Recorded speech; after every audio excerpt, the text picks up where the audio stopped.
कुछ लोग देश की गरीबी का कुछ और ही कारण बताते हैं, जैसे देश सदियों तक गुलाम था इसलिए आज गरीब है, नेता भ्रष्ट थे इसलिए देश गरीब है। इसी तरह के और भी अजीबोगरीब कारण बताकर गरीबी के मूल कारण को छुपाने की कोशिश की जाती है। ये सच है कि हजारों वर्षों तक ये देश गुलाम रहा, लेकिन जो लोग गरीबी का कारण गुलामी को मानते हैं वो गलतफहमी के शिकार हैं, क्योंकि दुनिया के ज्यादातर देश गुलाम रहे हैं और भारत के साथ ही उन्हें भी औपनिवेशिक गुलामी से आजादी मिली, लेकिन तरक्की की दौड़ में आज वे देश हमसे कहीं आगे हैं। नेता भ्रष्ट थे तो जनता क्या कर रही थी? उन्हें चुनने का अधिकार तो जनता के हाथ में था। लोग सही हो तो तंत्र भी सही होगा और लोग भ्रष्ट हो तो तंत्र भी भ्रष्ट हो जाएगा, क्योंकि व्यवस्था चलाने वाले लोग समाज से ही निकलकर व्यवस्था में पहुंचते हैं। इस तरह देश की गरीबी के ये दोनों ही कारण गलत साबित होते हैं। तो सही कारण क्या है? इतनी भयंकर गरीबी के लिए दोषी कौन है? इस सवाल के पीछे का असली सच और वजह धर्म पर आधारित हमारी सामाजिक व्यवस्था में छुपा हुआ है, जिसकी पड़ताल जरूरी है। धर्म और त्योहारों के नाम पर आप एक साल का डाटा उठाकर देख लीजिए, आपको पता चल जाएगा कि किस तेजी से संसाधनों का फेरबदल होता है। लेकिन संसाधनों का ये फेरबदल धार्मिकता के नाम पर नीचे से ऊपर की ओर होता है। इसलिए समाज का 90% वर्ग सदा गरीब बना रहता है और 10% वर्ग संसाधनों का मालिक बना रहता है। यही वजह है देश में गरीबों के साथ साथ अरबपतियों की संख्या भी बढ़ती चली जा रही है। धर्म के नाम पर हर साल देश के कीमती संसाधन खरबों रुपया, मैन पावर कैसे बर्बाद किया जाता है, इसका उदाहरण मैं आपको देता हूँ। जनवरी से लेकर दिसंबर तक हर महीने कोई न कोई धार्मिक त्योहार जरूर होता है, लेकिन हम बात करेंगे बड़े त्योहारों की, जो देश की बर्बादी के प्रमुख कारण हैं। इन्हीं त्योहारों में से एक है कुर्बानी का त्योहार, जिसमें धर्म के नाम पर करोड़ों बेजुबान जानवरों की हत्याएं की जाती हैं। देश में मुसलमानों की आबादी 20 करोड़ के आसपास है। अगर 20 करोड़ लोग मिलकर बकरीद के नाम पर एक दिन में 1 करोड़ पशुओं को भी मारते हैं तो यह कितनी बड़ी बर्बादी है। होली का त्योहार ऐसा ही एक त्योहार है जिसके नाम पर करोड़ों टन लकड़ियां स्वाहा कर दी जाती हैं। होली के बाद नवरात्रि के नाम पर 9 दिनों में भंडारा, जागरण और देवी पूजा के नाम पर संसाधनों की जबरदस्त बर्बादी तो होती ही है, साथ ही नवरात्रि के बाद बची हुई करोड़ों टन पूजा सामग्री नदियों और तालाबों को बर्बाद करती हैं। फिर इन नदियों की सफाई के नाम पर देश की गरीब जनता के खून पसीने की कमाई से करोड़ों का बजट पास किया जाता है। और हैरानी की बात है कि नवरात्रि का ये त्योहार साल में 2 बार आता है। साल में लगभग 15 ऐसे बड़े त्योहार भी होते हैं जिनमें बड़े पैमाने पर देश की नदियों को बर्बाद किया जाता है। गणेश चतुर्थी, विश्वकर्मा पूजा, छठ पूजा जैसे त्योहारों के बाद तो नदियों और समुद्री किनारों का बुरा हाल कर दिया जाता है। इन सब के साथ हर साल कई रथ यात्राएं भी होती हैं। हर साल होने वाले 10 दिन के दशहरे में देश का कितना श्रम और संसाधन बर्बाद होता है, इसका अंदाजा आप इसी बात से लगा सकते हैं कि केवल दिल्ली की 15 रामलीला कमेटियों का 10 दिनों का बजट 1050 करोड़ से ऊपर है। दशहरे के आखिरी दिन रावण दहन के नाम पर संसाधनों में आग लगाकर जो प्रदूषण फैलाया जाता है, उसे और भयानक स्तर पर दिवाली का त्योहार पहुंचा देता है। एक दिन में अरबों खरबों रुपयों को पटाखे के नाम पर आग में झोंक दिया जाता है। संसाधनों की यह भयंकर बर्बादी घोर गरीबी को जन्म देने के लिए काफी है।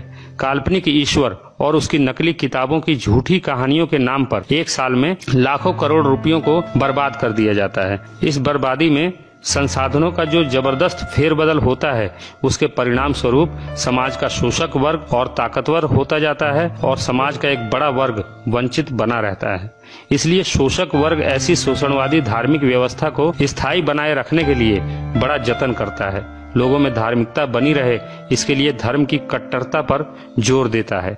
इसका परिणाम यह होता है कि धर्म के नशे में धुत लोगों की भीड़ हमेशा भीड़ बनी रहती है और भेड़ों की भीड़ से कभी समाज नहीं बनता, बल्कि समाज बनता है संवेदना, ज्ञान, सही और गलत की सामूहिक समझ और बेहतर भविष्य के निर्माण की ओर वैज्ञानिक दृष्टिकोण रखने से।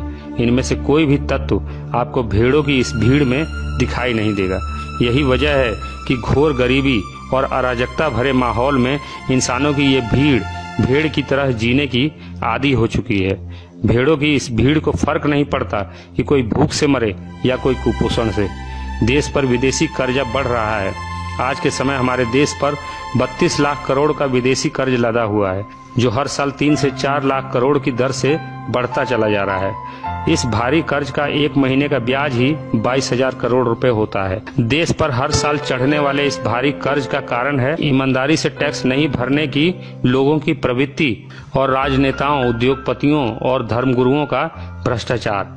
देश को टैक्स देने में बेईमानी करने वाली जनता धर्म के प्रति कितनी ईमानदार है, इस बात का अंदाजा आपको एक साल में देश के छोटे बड़े मंदिरों, मजारों और दूसरे धर्म स्थलों पर चढ़ाए गए बेशुमार दौलत से हो जाएगा। एक अनुमान के मुताबिक देश के छोटे बड़े 50 लाख मंदिर, धार्मिक स्थल, धार्मिक ट्रस्ट और 80,000 मजारों पर एक साल में जितना चढ़ावा चढ़ता है वो देश पर लदे कुल कर्जे का दोगुना होता है। मतलब अगर एक साल के लिए ये धार्मिक बर्बादी रुक जाए तो देश का पूरा कर्जा तो साफ होगा ही, साथ ही करोड़ों बेघर, गरीब, बेसहारा लोगों की तकदीर भी सदा के लिए बदल सकती है। लेकिन जनता को धार्मिक लॉलीपॉप चुसाने वाला शोषक वर्ग कभी ऐसा होने नहीं देगा। एक उदाहरण और देखिए, सरकार ने गरीब बच्चों की शिक्षा के लिए एक कोष बनाया था, जिसका उद्देश्य था समाज के सक्षम लोग गरीब और बेसहारा लोगों के उत्थान के लिए इस कोष में दान करें। लेकिन आपको हैरानी होगी कि 5 साल में लोगों ने इस कोष में केवल 1680 रुपए दिए, जबकि इस कोष के प्रचार प्रसार में ही सरकार के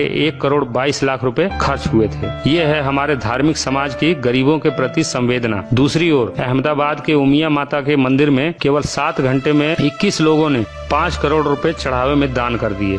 ये है हमारा भारतीय धार्मिक समाज, जहाँ संवेदनशीलता केवल झूठे खुदाओं और नकली भगवानों के प्रति ही है। इंसानियत, प्रकृति और समाज के प्रति जनता की इस उदासीनता और बेरुखी की वजह क्या है? यहाँ गौर करने वाली बात यह है कि एक साल में लाखों करोड़ों रुपए के इस खेल से फायदा किसका होता है? सामाजिक धार्मिक व्यवस्था द्वारा धर्म के नाम पर सामूहिक रूप से की जाने वाली बर्बादी और राजनीतिक भ्रष्टाचार के कारण गरीबी कम होने के बजाय हर साल लगातार बढ़ती है। गरीबी से पैदा होती है बेरोजगारी, और गरीबी और बेरोजगारी मिलकर समाज में अशिक्षा का माहौल पैदा करते हैं, जिससे जनसंख्या बेतहाशा रूप से बढ़ती है। ये मुख्य समस्याएं मिलकर समाज को अराजकता, अन्याय, शोषण और अपराध के घिनौने दलदल में धकेलती चली जाती हैं। ऐसा समाज धीरे धीरे उपेक्षा और संवेदनहीनता के उस स्तर तक पहुंच जाता है जहां केवल 2 ही रास्ते बचते हैं, एक अंतहीन गुलामी या फिर क्रांति।